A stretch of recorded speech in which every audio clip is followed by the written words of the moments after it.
Assalamualaikum warahmatullahi wabarakatuh. Salam sejahtera untuk kita semua.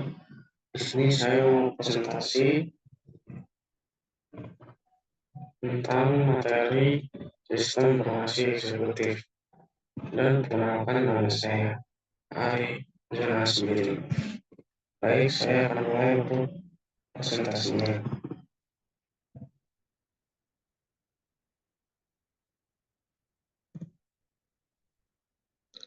Definisi sistem informasi eksekutif atau yang disingkat SIE adalah sistem berbasis komputer yang menyediakan bagi eksekutif kemudahan akses terhadap informasi internal dan eksternal yang relevan terhadap faktor kritikal keberhasilan mereka. Nah, jadi kemudahan akses ini itu terhadap informasi itu terbagi dari dua, informasi internal dan eksternal. Lanjut, ciri-ciri CA. CA dibuat untuk pemakai individual atau eksekutif. Data diuraikan, disaring, dipadatkan, dan dapat ditelusuri tingkat kritikalnya. Menyediakan fasilitas yang pertama, status akses, yang kedua, exceptional report.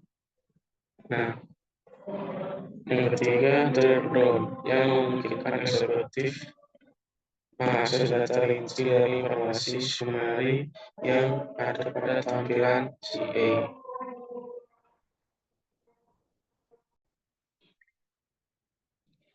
Mengakses data dan mengintegrasikan sejumlah besar data internal dan eksternal, dan user friendly, dan sedikit memerlukan perhatian bagi pemakai yang digunakan langsung oleh eksekutif tanpa bantuan pihak lain, menampilkan informasi grafis, tabel, data maupun teks.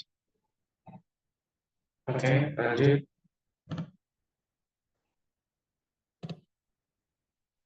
Perbedaan EIS dan ESS. Definisi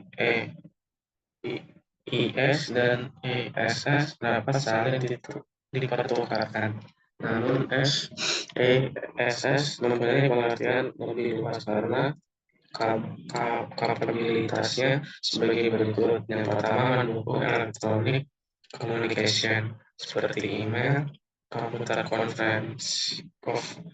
konferensi, word processing. Yang kedua, kemampuan analisis data seperti spreadsheet, query, SPK. Yang ketiga, kemampuan sebagai alat organisasi informasi seperti e-calendar, ticker files, dan lain-lain. Lanjut, alasan diperlukan CA.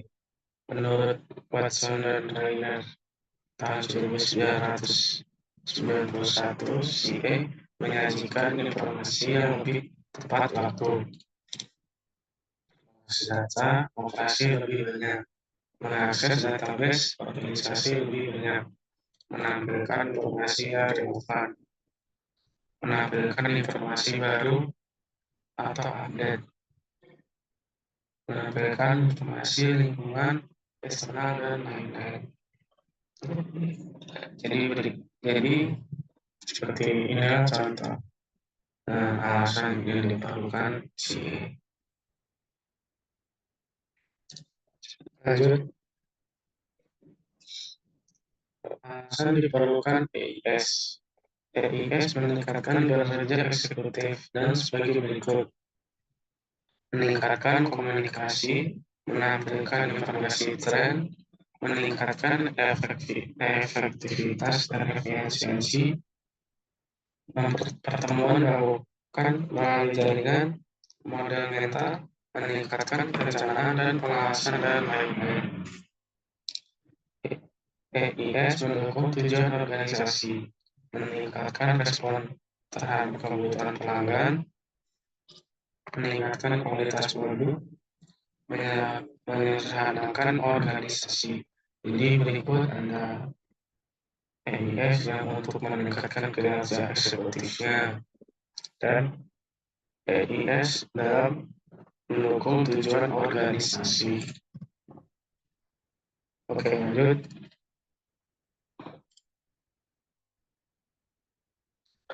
Perbedaan SIM, SIM, SPK, dan CIE. SIM mengelola data yang lalu, saat ini dapat dan prediksi yang berkaitan dengan kegiatan kontrol dan pengamatan eksternal. SIM mendukung perencanaan, pengawasan, dan pelaksanaan kegiatan dengan menyediakan informasi periodik untuk membantu mengambil keputusan. Kenevon 1970. SPK adalah sistem informasi berbasis komputer untuk mendukung pengambilan keputusan untuk permasalahan yang semi dan tidak terstruktur dengan dukungan data dan model-model analisis.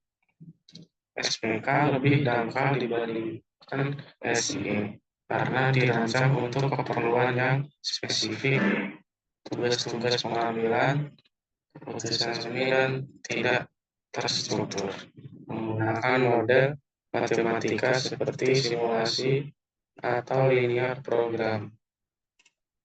Nah, jadi di sini perbedaan dari SIM, SPK, dan SIE. Lanjut. Soft information. Hard information adalah semua data yang diperoleh secara konvensional, seperti laporan periodik tentang finansial, sales order, inventory control. Informasi ini disajikan secara terjangkau, sesuai dengan permintaan serta query.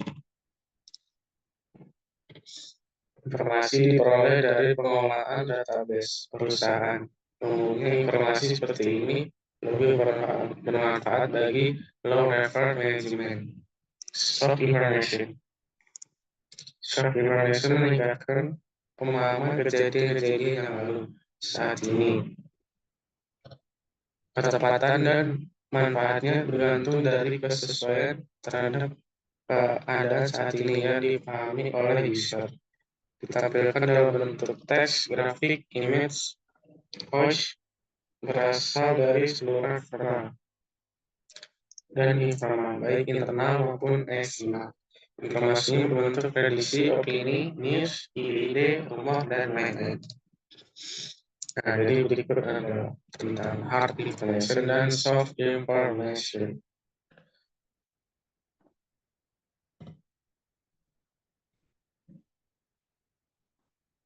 Alasan perlunya soft information.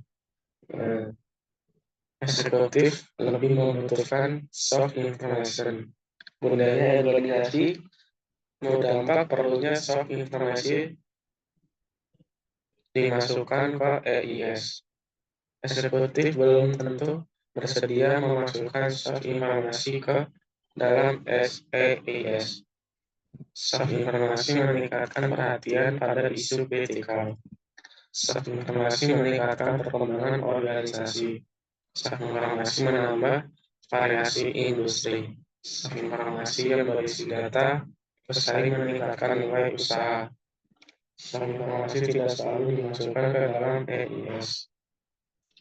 Nilai soft informasi bergantung pada waktu, tambahnya kualitas dan kuantitas soft informasi meningkatkan dukungan kepada staf. Beragamnya soft informasi meningkatkan nilai EIS. Organisasi dapat meningkatkan kuantitas dan kualitas soft informasi.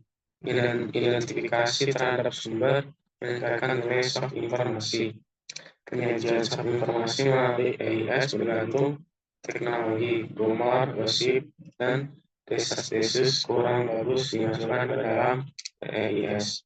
Sebaliknya, prediksi perakiraan estimasi sangat tepat dimasukkan ke dalamnya. Nah, jadi disinilah alasan-alasan diperlunya soft information. Lanjut, kemudahan pemakaian SIE. Mudahnya dioperasikan, tidak memerlukan training khusus bagi user, respon time cepat, sistem reliable. Nah, disinilah kemudahan pemakaian SIE yang sangat-sangat membantu.